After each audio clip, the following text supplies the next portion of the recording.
Vote পরবর্তী হিংসার অভিযোগ বিজেপির যুব নেতাকে মারধরের অভিযোগ তৃণমূল কংগ্রেসের বিরুদ্ধে। পশ্চিম মেদিনীপুরের ডেবরার শ্যামচক এলাকার ঘটনা। ডেবরা ৪ নম্বর মণ্ডলের বিজেপির যুব সহসভাপতিকে মারধরের অভিযোগ তৃণমূল কংগ্রেসের বিরুদ্ধে। লাঠি দিয়ে মারধর করা হয়েছে এমনটাই অভিযোগ করা হয়েছে, যদিও সেই অভিযোগ অস্বীকার তৃণমূলের। এখনো পুলিশে অভিযোগ জানানো হয়নি। আমি ডেবরা থেকে যখন আমার বাড়ির উদ্দেশ্যে রওনা দিই, ঠিক শ্যামচক রেলগেটের সামনে তৃণমূলের যে পার্টি অফিসটা আছে, ওখানে কিছু তৃণমূল আশ্রিত দুষ্কৃতীরা আমার উপর অ্যাটাক করে এবং আমার ফ্যামিলি নিয়ে ব্যক্তিগত আমাকে আক্রমণ করে এবং পরে আমার মাথা ফাটিয়ে দেয় এবং আমাকে আক্রান্ত করে। কেন করলো কেন? যেহেতু আমি ভারতীয় জনতা পার্টি রাজনৈতিক দলটা করি এবং আমি ডেবরা ৪ নম্বর মণ্ডলের যুব মোর্চার সহসভাপতি, ঠিক আছে।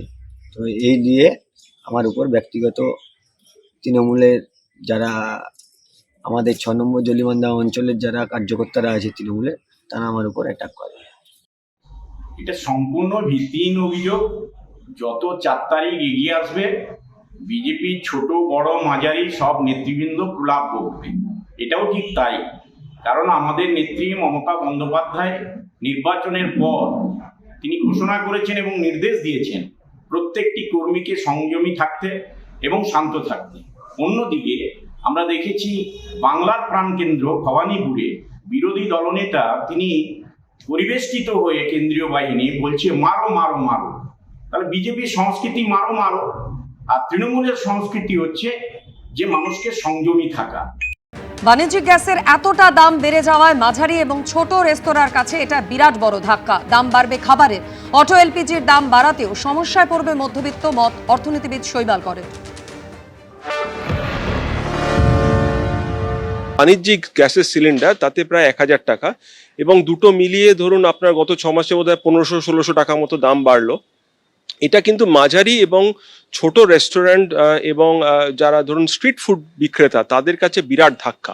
পরিমাণটা যদি আরো বেড়ে যায়, অর্থাৎ এই পার্সেন্টেজটা যদি আরো বাড়ে, তাহলে তারা বাধ্য হবেন কিন্তু লোকের ওপর অধিক দাম চাপাতে। এবং অটোর দাম কিন্তু বেড়েছে, অটোর জ্বালানির দাম অলরেডি বেড়েছে, ফলে সেটা একটা দাম বাড়ার ধাক্কা। এবং তার সঙ্গে খাবারের নিত্য প্রয়োজনীয় যেটা পণ্য, তার দাম বাড়া, দুটো মিলিয়ে কিন্তু আমার মনে হয় যে মানুষের একটা আশা থাকবে যে এই ডিয়ারনেস, অর্থাৎ যে দাম বাড়লো, তার একটা প্রতিফলন হয়তো তাদের স্যালারি বা রোজগারের উপর যদি কোনোভাবে আসে। এখন সেটাও যদি সরকার বা বেসরকারি সংস্থাগুলো কনসিডার করে, তাহলে হয়তো এই দামের ধাক্কাটা একটু এড়ানো যাবে।